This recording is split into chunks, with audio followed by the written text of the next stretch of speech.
ನೇರವಾಗಿ ಅಧಿಕಾರ ಕೇಂದ್ರವನ್ನು ಪ್ರವೇಶಿಸಿದಾಗ ಅವರಿಂದ ಯಾವುದೇ ನಿರೀಕ್ಷೆಗಳು ಯಾರಿಂದಲೂ ಇರಲಿಲ್ಲ. ಶಿಥಿಲಗೊಂಡ ಅಲ್ಲಿನ ಮೂಲ ಸೌಕರ್ಯಗಳನ್ನು ಸರಿಪಡಿಸಲಿಕ್ಕಂದೇ ಅವ್ರನ್ನ ಅಲ್ಲಿ ರವಾನಿಸಿದರು.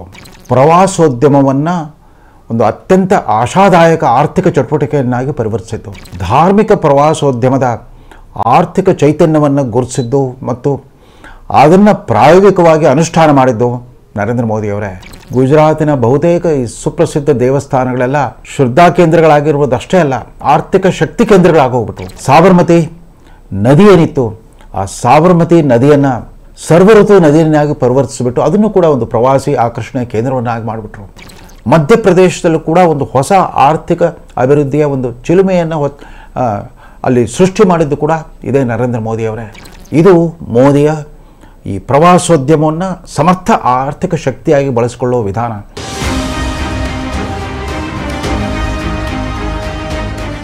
ಧಾರ್ಮಿಕ ಪ್ರವಾಸೋದ್ಯಮ ಮೋದಿ ಮಾಡೆಲ್. ಇದು ಇವತ್ತಿನ ರೇಷ್ಮೆ ರಾಜನೀತಿ ದೈನಂದಿನ ವಿಶ್ಲೇಷಣಾ ಕಾರ್ಯಕ್ರಮದ ಕಥಾವಸ್ತು. ಪ್ರಧಾನಮಂತ್ರಿ ನರೇಂದ್ರ ಮೋದಿ ಈಗ್ಗೆ ಸುಮಾರು 23 ವರ್ಷಗಳ ಹಿಂದೆ, ಅಂದರೆ ಅಕ್ಟೋಬರ್ 4, 2001 ಗುಜರಾತಿನ ಮುಖ್ಯಮಂತ್ರಿಯಾಗಿ ನೇರವಾಗಿ ಅಧಿಕಾರ ಕೇಂದ್ರವನ್ನು ಪ್ರವೇಶಿಸಿದಾಗ ಅವರಿಂದ ಯಾವುದೇ ನಿರೀಕ್ಷೆಗಳು ಯಾರಿಂದಲೂ ಇರಲಿಲ್ಲ. ಗುಜರಾತ್ನಲ್ಲಾದ ಭೂಕಂಪದಿಂದ ಕುಸಿದು ಹೋದ ಆಡಳಿತ ವ್ಯವಸ್ಥೆಯನ್ನು, ಶಿಥಿಲಗೊಂಡ ಅಲ್ಲಿನ ಮೂಲ ಸೌಕರ್ಯಗಳನ್ನು ಸರಿಪಡಿಸಲಿಕ್ಕಂದೇ ಅವ್ರನ್ನ ಅಲ್ಲಿ ರವಾನಿಸಿದರು. ಕಳೆದ 23 ವರ್ಷಗಳಿಂದ 13 ವರ್ಷ ಗುಜರಾತಿನ ಮುಖ್ಯಮಂತ್ರಿಯಾಗಿ, 10.5 ವರ್ಷ ಭಾರತದ ಪ್ರಧಾನಮಂತ್ರಿಯಾಗಿ ತಮ್ಮ ತವರು ರಾಜ್ಯ ಮತ್ತು ಇಡೀ ರಾಷ್ಟ್ರಕ್ಕೆ ಒಂದು ಹೊಸ ಬಗೆಯ ಆರ್ಥಿಕ ಅಭಿವೃದ್ಧಿಯ ಮಾದರಿಯನ್ನು ಈಗಾಗಲೇ ಸಾಬೀತು ಮಾಡಿಬಿಟ್ಟಿದ್ದಾರೆ. ಅದರಲ್ಲಿ ಬಹು ಮುಖ್ಯವಾದದ್ದು ಪ್ರವಾಸೋದ್ಯಮವನ್ನು ಒಂದು ಅತ್ಯಂತ ಆಶಾದಾಯಕ ಆರ್ಥಿಕ ಚಟುವಟಿಕೆಯನ್ನಾಗಿ ಪರಿವರ್ತಿಸಿದ್ದು. ಅದರಲ್ಲೂ ಧಾರ್ಮಿಕ ಪ್ರವಾಸೋದ್ಯಮದ ಆರ್ಥಿಕ ಚೈತನ್ಯವನ್ನು ಗುರುತಿಸಿದ್ದು ಮತ್ತು ಅದನ್ನು ಪ್ರಾಯೋಗಿಕವಾಗಿ ಅನುಷ್ಠಾನ ಮಾಡಿದ್ದು ನರೇಂದ್ರ ಮೋದಿಯವರೇ.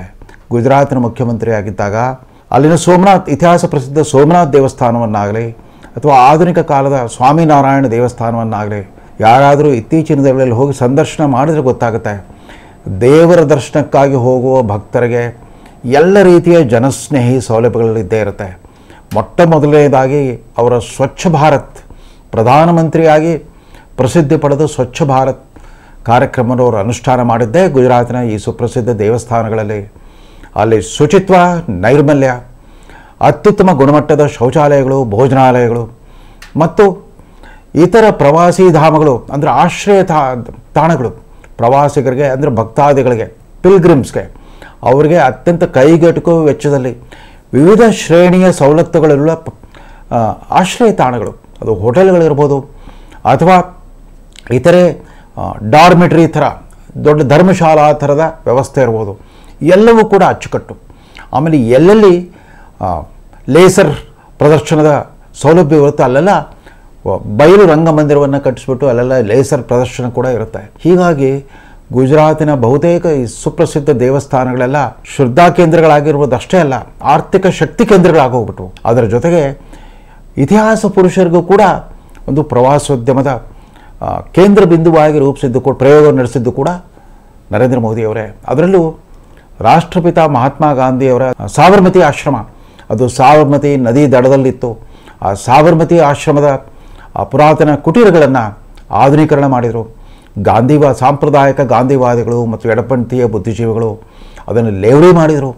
ಅದರ ಮೂಲ ಪವಿತ್ರತೆಯನ್ನು ಹಾಳು ಮಾಡುತ್ತಿದ್ದಾರೆ ಅನ್ನೋ ಎಲ್ಲ ಅಪವಾದಗಳು ಬಂದರೂ ಕೂಡ ಅವರ ಮೂಲ ಸ್ವರೂಪಕ್ಕೆ ಧಕ್ಕೆ ಆಗದ ರೀತಿಯಲ್ಲಿ ಅತ್ಯಾಧುನಿಕ ತಂತ್ರಜ್ಞಾನ ಮತ್ತು ಅತ್ಯಂತ ಕ್ರಿಯಾಶಾಲಿ ವಾಸ್ತುಶಿಲ್ಪಿಗಳನ್ನು ಬಳಸ್ಕೊಂಡ್ಬಿಟ್ಟು ನವೀಕರಣವನ್ನು ಮಾಡಿದರು.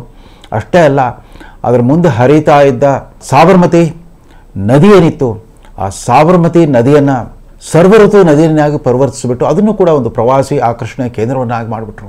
ಅದಷ್ಟೇ ಅಲ್ಲ, ಸ್ವತಂತ್ರ ಭಾರತದ ಕಾಂಗ್ರೆಸ್ಸಿಗರೇ ಮರೆತು ಬಿಟ್ಟಿದ್ದ ಉಕ್ಕಿನ ಮನುಷ್ಯ ಸರ್ದಾರ್ ವಲ್ಲಭಾಯಿ ಪಟೇಲ್ ಅವರು ತಮ್ಮ ತವರು ರಾಜ್ಯದ ಅತ್ಯಂತ ಸರ್ವಶ್ರೇಷ್ಠ, ಗಾಂಧೀಜಿಯವರ ನಂತರ ಸರ್ವಶ್ರೇಷ್ಠ ಜನನಾಯಕ ಅನಿಸ್ಕೊಂಡಿದ್ದ ಸರ್ದಾರ್ ಪಟೇಲರ ಸ್ಮಾರಕವನ್ನು ನರೇಂದ್ರ ಮೋದಿ ನಿರ್ಮಾಣ ಮಾಡಿದ್ದು. ಅಲ್ಲಿರೋ ಕೆವಾಡಿಯಾ ಅನ್ನೋ ಗ್ರಾಮ, ಅದು ಸರ್ದಾರ್ ಸರೋವರ ಡ್ಯಾಮ್ ಏನಿದೆ, ಅಣೆಕಟ್ಟೇನಿದೆ, ಅದರ ಉಗಮಸ್ಥಾನ.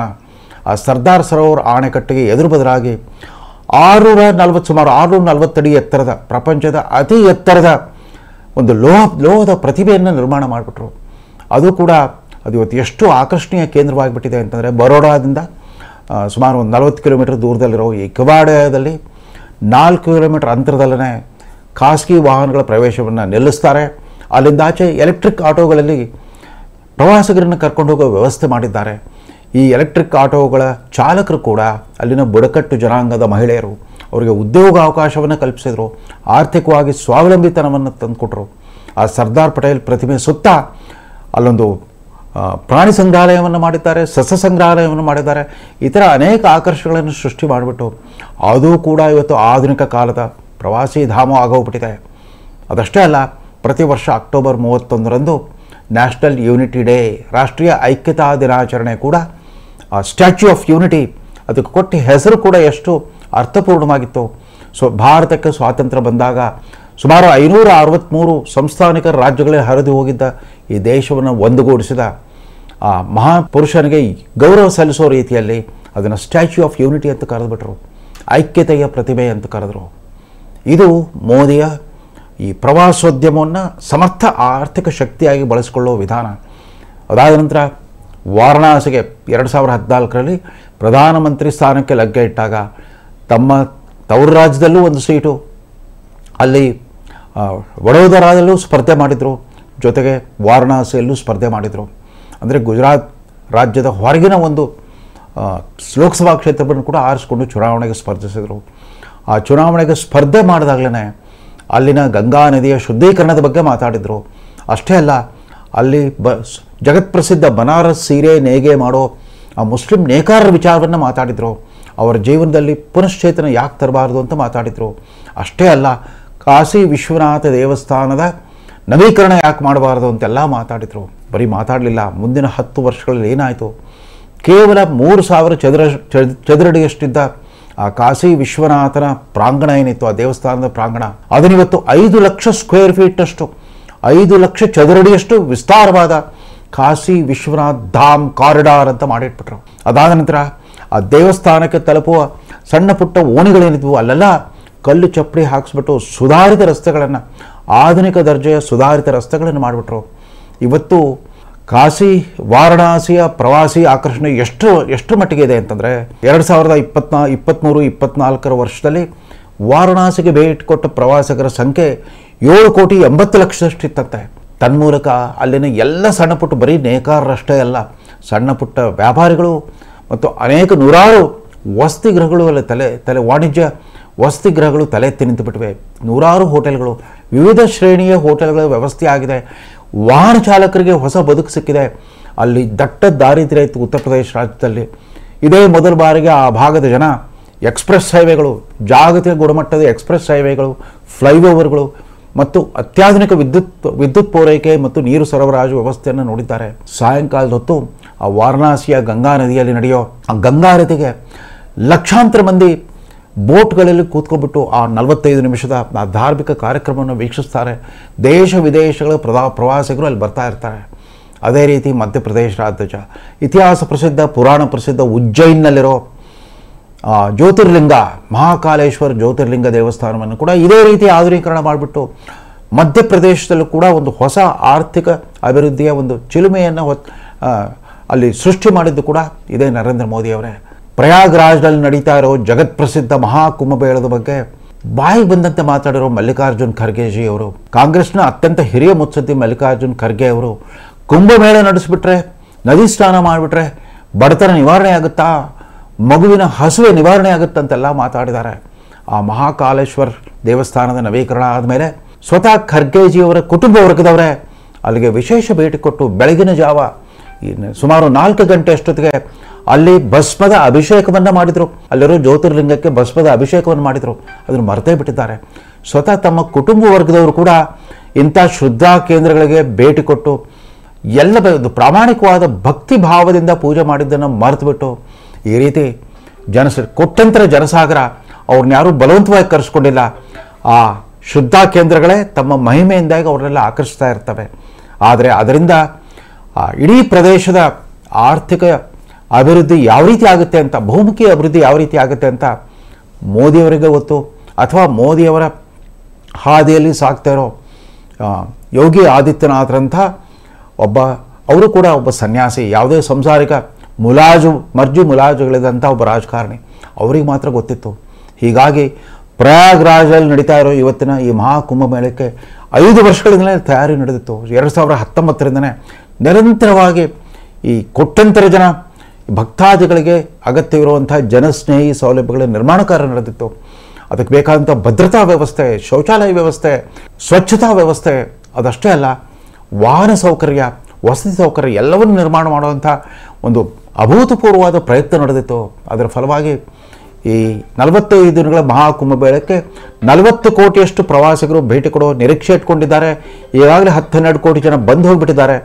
ಅದರ ಪರಿಣಾಮ ಆ ಭಾಗದಲ್ಲಿ ಸುಮಾರು 4 ಲಕ್ಷ ಕೋಟಿಯಷ್ಟು ವಹಿವಾಟು ನಡೆಯೋ ಸಾಧ್ಯತೆ ಇದೆ. ಹಣಕಾಸಿನ ವಹಿವಾಟು 4 ಲಕ್ಷ ಕೋಟಿ ಅಂತಂದರೆ ಆ ಪ್ರಯಾಗ್ರಾಜ್ ಅಥವಾ ಅಲಹಾಬಾದ್ ನಗರದಲ್ಲಿ ಯಾವ ರೀತಿ ಆರ್ಥಿಕ ಚೈತನ್ಯ ಅಲ್ಲಿ ಹೆಚ್ಚಾಗಲಿಕ್ಕೆ ಕಾರಣವಾಗುತ್ತೆ ಗಮನಿಸಿ. ಅದಷ್ಟೇ ಅಲ್ಲ, ಕುಂಭಮೇಳಕ್ಕೆ ಹೋಗ್ತಿರೋರೆಲ್ಲ ಕಾಲದ ವರ್ಷವೇ ಉದ್ಘಾಟನೆ ಆಗಿರೋ ಆಧುನಿಕ ಕಾಲದ ಅಯೋಧ್ಯ ರಾಮ ಮಂದಿರಕ್ಕೂ ಕೂಡ ಭೇಟಿ ಕೊಡ್ತಾ ಇದ್ದಾರೆ. ಅಯೋಧ್ಯ ಅನ್ನೋದು ಅದೊಂದು ಫೈಜಾಬಾದ್ ಜಿಲ್ಲೆ ಅಂತ ಕರೀತಾ ಇದ್ರು. ಅದೊಂದು ಸಣ್ಣ ಊರಾಗಿತ್ತು, ಅದೊಂದು ದೊಡ್ಡ ಪಟ್ಟಣವಾಗಿತ್ತು ಅಷ್ಟೇ. ಇವತ್ತು ಅಯೋಧ್ಯ ಕೂಡ ವಿಶ್ವವಿಖ್ಯಾತ ಆಕರ್ಷಣೆಯ ಕೇಂದ್ರ ಆಗೋಗ್ಬಿಟ್ಟಿದೆ. ಕರ್ನಾಟಕದಲ್ಲಿ ಇಂಥ ದೇವಸ್ಥಾನಗಳಿಗೆ, ಇಂಥ ಇತಿಹಾಸ ಪ್ರಸಿದ್ಧ ಸ್ಮಾರಕಗಳಿಗೆ ಏನೂ ಕಮ್ಮಿ ಇಲ್ಲ. ನಮ್ಮಲ್ಲೇ ಇತ್ತೀಚೆಗೆ ಕೊಪ್ಪಳದ ಗವಿಸಿದ್ದೇಶ್ವರ ಜಾತ್ರೆ ನಡೀತು. ಲಕ್ಷಾಂತರ ಜನ ಭಕ್ತಾದಿಗಳಲ್ಲಿ ಬಂದಿದ್ದರು. ಆ ಗವಿಸಿದ್ದೇಶ್ವರ ಮಠದ ಸ್ವಾಮೀಜಿಯವರು ಅವರಿನ್ನೂ ಯುವಕರು, ಎಷ್ಟು ಅಚ್ಚುಕಟ್ಟಾಗಿ ಲಕ್ಷಾಂತರ ಜನಕ್ಕೆ ಅನ್ನದಾಸೋಹದ ವ್ಯವಸ್ಥೆ ಮಾಡಿದರು, ಸಾಂಸ್ಕೃತಿಕ ಕಾರ್ಯಕ್ರಮಗಳ ವ್ಯವಸ್ಥೆ ಮಾಡಿದರು.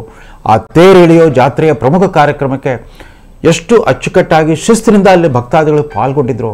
ಇದೆಲ್ಲವೂ ಇದೆ. ಆದರೆ ಮೋದಿಯ ಗುಜರಾತ್ನಲ್ಲಿ, ಆದಿತ್ಯನಾಥರ ಉತ್ತರ ಪ್ರದೇಶದಲ್ಲಿ ಇತ್ತೀಚೆಗೆ ನಿರ್ಮಾಣವಾಗಿರೋ ಆ ಪ್ರವಾಸೋದ್ಯಮದ ಸೌಲಭ್ಯಗಳು ಎಲ್ಲೂ ಕಾಣಿಸ್ತಾ ಇಲ್ಲ. ನಮ್ಮ ದೇಶದಲ್ಲಿ ಜಾತ್ರೆಗಳಾಗಲಿ, ದರ್ಗಾಗಳ ಉರುಸುಗಳಾಗಲಿ, ಅಥವಾ ಸೇಂಟ್ ಮೇರಿ ಚರ್ಚಿನ ಫೆಸ್ಟಿವಲ್ ಆಗಲಿ, ಅಲ್ಲೆಲ್ಲ ಕೂಡ ಭಕ್ತಾದಿಗಳು ಸ್ವಯಂ ಪ್ರೇರಿತವಾಗಿ ಪಾಲ್ಗೊಳ್ತಾರೆ. ಕೆಲವು ಅಚಾತುರ್ಯಗಳು ನಡೀಬೋದು, ಆಕಸ್ಮಿಕ ದುರಂತಗಳು ನಡೀಬೋದು. ಹಾಗಂದು ಮಾತ್ರಕ್ಕೆ ಅಲ್ಲಿನ ರಾಜ್ಯ ಸರ್ಕಾರ, ಅಲ್ಲಿನ ಪ್ರಭುತ್ವ ಇದಕ್ಕೋಸ್ಕರ ನಡೆಸೋ ಅಪೂರ್ವ ಸಿದ್ಧತೆ, ಕೈಗೊಳ್ಳೋ ಮುಂಜಾಗ್ರತಾ ವ್ಯವಸ್ಥೆ ಇವೆಲ್ಲವನ್ನು ಅಲಕ್ಷಿಸೋ ಹಾಗಿಲ್ಲ. ಇದರಿಂದ ಲಕ್ಷಾಂತರ ಮಂದಿ ಸ್ವಯಂ ಉದ್ಯೋಗಿಗಳಿಗೆ, ಸಣ್ಣ ಪುಟ್ಟ ವ್ಯಾಪಾರಿಗಳಿಗೆ, ವಾಹನ ಚಾಲಕರಿಗೆ ಮತ್ತು ಅನೇಕ ವಿವಿಧ ಶ್ರೇಣಿಯ ಹೋಟೆಲ್ಗಳನ್ನು ನಿರ್ವಹಿಸ್ತಾ ಇರೋ ಹೋಟೆಲ್ ಮಾಲೀಕರುಗಳಿಗೆ ಹೊಸ ಚೈತನ್ಯ ಬರುತ್ತೆ. ಆದ್ದರಿಂದ ಸರ್ವಾಂಗೀಣ ಅಭಿವೃದ್ಧಿ ಸಾಧ್ಯವಾಗುತ್ತೆ. ಉದ್ಯೋಗ ನಿರ್ಮಾಣ ಅಂತಂದರೆ ಕೇವಲ ಸರ್ಕಾರಿ ನೌಕರಿಗಳ ಸೃಷ್ಟಿ ಮಾತ್ರವಲ್ಲ. ಈಗಾಗಲೇ 34ನೇ ವರ್ಷ ಜಾಗತೀಕರಣ ಮತ್ತು ಮುಕ್ತ ಮಾರುಕಟ್ಟೆ ಆರ್ಥಿಕ ವ್ಯವಸ್ಥೆ ಬಂದ್ಬಿಟ್ಟು, ಹೌದು ದೇವರನ್ನು ವ್ಯಾಪಾರೀಕರಣ ಮಾಡ್ತಾರೆ ಅಂತ ಅಪವಾದ ಬರ್ಬೋದು. ಅಲ್ಲ, ವ್ಯಾಪಾರ ಕೂಡ ಅದೊಂದು ಅಪವಿತ್ರ ಚಟುವಟಿಕೆ ಏನಲ್ಲ, ಅದೊಂದು ಸ್ಮಗ್ಲಿಂಗ್ ಚಟುವಟಿಕೆ ಅಲ್ಲ. ಮುಕ್ತವಾದ ವ್ಯಾಪಾರ ಅನ್ನೋದು ಕೂಡ ಒಂದು ಶ್ರೇಷ್ಠವಾದ ಹೊಟ್ಟೆಪಾಡಿನ ಚಟುವಟಿಕೆ ಕೂಡ. ಹೀಗಾಗಿ ನಮ್ಮ ಇಡೀ ದೃಷ್ಟಿಕೋನವನ್ನು ಬದಲಾಯಿಸಬೇಕಾಗಿದೆ. ಎಡಪಂಥೀಯರು, ಪ್ರಗತಿಪರರು ಈ ಜಾತ್ರೆಗಳನ್ನು, ಉರ್ಸ್ಗಳನ್ನು, ಚರ್ಚಲ್ಲಿ ನಡೆಯೋ ಆ ಫೆಸ್ಟಿವಲ್ಗಳನ್ನು, ಅಥವಾ ಮೆಕ್ಕಾ ಮದೀನಾ ಹಜ್ ಯಾತ್ರೆಗೆ ಹೋಗ್ತಾರಲ್ಲ ಪ್ರಪಂಚದಾದ್ಯಂತ ಕೋಟ್ಯಂತರ ಜನ ಮುಸ್ಲಿಂ ಭಕ್ತಾದಿಗಳು, ಅವರ ಆ ಶ್ರದ್ಧೆ ಭಕ್ತಿ ಭಾವಗಳನ್ನು ಲೇವಡಿ ಮಾಡೋದು ಬೇಡ, ಅಪಹಾಸ್ಯ ಮಾಡೋದು ಬೇಡ ಅಂತ ದೊಡ್ಡ ಸಾಮೂಹಿಕ ಸಂಭ್ರಮಾಚರಣೆಯಲ್ಲಿ ಒಂದಿಷ್ಟು ದುರಂತಗಳಾದರೆ ಅಲ್ಲಿ ಸರ್ಕಾರ ಯಾವ ರೀತಿ ಅದನ್ನು ನಿರ್ವಹಿಸ್ತಿರೋದು ಮುಖ್ಯವೇ ಹೊರತು ಅಕಸ್ಮಾತ್ ನಿರ್ಲಕ್ಷ್ಯ ಮಾಡಿದರೆ ಖಂಡಿತವಾಗೂ ಆಗ ಟೀಕಿಸ್ಲಿಕ್ಕೆ ಅವಕಾಶ ಇರುತ್ತೆ. ಸುಮ್ಮನೆ ಲೇವಡಿ ಮಾಡೋದ್ರಿಂದ, ಅಪಹಾಸ್ಯ ಮಾಡೋದ್ರಿಂದ ನಿಮಗೆ ಅದೊಂದು ಕೆಟ್ಟ ವ್ಯಸನವಾಗಿ ನಿಮಗೆ ಅಂಟ್ಕೊಳ್ಬೋದು ಹೊರತು ಜನ ಅದನ್ನು ಮೆಚ್ಚಲ್ಲ. ನಮ್ಮ ದೇಶದ ಸೆಕ್ಯುಲರ್ ಪ್ರಜಾಪ್ರಭುತ್ವದಲ್ಲಿ ಸರ್ವಧರ್ಮ ಸಮಾನತೆ, ಸಮಭಾವ, ಸಹಬಾಳ್ವೆ, ಸಾಮರಸ್ಯ ಇದೇ ನಮ್ಮ ದೇಶದ ಸಂವಿಧಾನ ನಮ್ಮ ಮೇಲೆ ಹೇರಿರುವಂಥ ಸೆಕ್ಯುಲರ್ ಭಾವನೆ. ಅಂದರೆ ಧರ್ಮ ನಿರಪೇಕ್ಷತೆ ಅಂತಂದರೆ ನಿಮ್ಮ ಆಯ್ಕೆಯ ಧರ್ಮವನ್ನು ಆಚರಿಸಿ. ಇಲ್ಲಿ ಆಸ್ತಿಕರು, ನಾಸ್ತಿಕರು, ಚಾರ್ವಾಕರು ಎಲ್ರಿಗೂ ಕೂಡ ಸಮಾನ ಅವಕಾಶಗಳಿದೆ, ಸಮಾನ ಅಧಿಕಾರವಿದೆ, ಸಮಾನ ಗೌರವ ಸಲ್ಲುತ್ತೆ. ಈ ಹೀಗೆ ವೈವಿಧ್ಯತೆಯಲ್ಲಿ ಏಕತೆಯನ್ನು ಕಾಣೋ ಈ ಭಾರತ ದೇಶದ ಸಂಸ್ಕೃತಿ ಸಂಪ್ರದಾಯಗಳ ಬಗ್ಗೆ ಅಪಹಾಸ್ಯ ಮಾಡೋದು ಬೇಡ. ಅಲ್ಲೇನಾದರೂ ಅಧಿಕಾರದ ದುರ್ಬಳಕೆ ಆಗಿದ್ದರೆ, ದುರ್ಲಾಭ ಪಡೆಯುವಂಥ ಅಕ್ರಮ ಚಟುವಟಿಕೆಗಳು ನಡೆದರೆ ಅವಕ್ಕೆ ಕಡಿವಾಣ ಹಾಕಬೇಕೇ ಹೊರತು ಭಗವಂತ ಮತ್ತು ಭಕ್ತನ ನಡುವಿನ ಆ ಪವಿತ್ರ ಸಂಬಂಧವನ್ನು ಲೇವಡಿ ಮಾಡೋದು ಬೇಡ, ಗೇಲಿ ಮಾಡೋದು ಬೇಡ ಅಂತ ಹೇಳ್ತಾ ಈ ಸಂಚಿಕೆಯನ್ನು ಮುಗಿಸ್ತಾ ಇದ್ದೇನೆ. ನಮಸ್ಕಾರ.